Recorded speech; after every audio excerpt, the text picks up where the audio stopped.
it actually, and you, especially when she drops those cards, and you keep waiting for this horrible thing to happen. Then I'm sorry.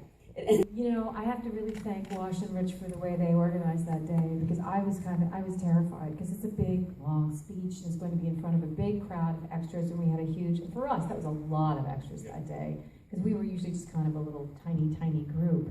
And Wash came over and they said, we want to start with your close-up. And I was like, good and bad.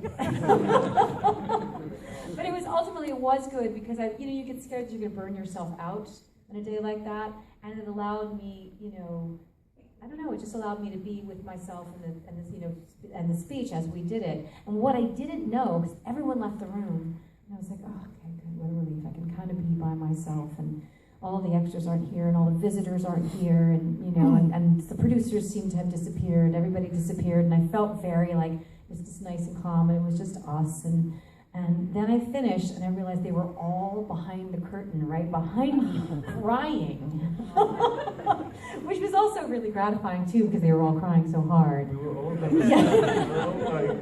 just tears pouring down our face. And I couldn't see any of them. I didn't know. I thought they'd all left. So it was kind of nice. But it was interesting, because we built that day backward. We built, we just kept shooting backward. So it kind of conserved my energy too. So by the time we got to the really wide shots, we'd already shot above the scene. Exactly. And it was actually shot in a facility that had a lot of Alzheimer's patients in it, and so a lot of people in the audience were, from the facility. So it added just an extra special quality to that moment. And you might have just answered this question, but what did end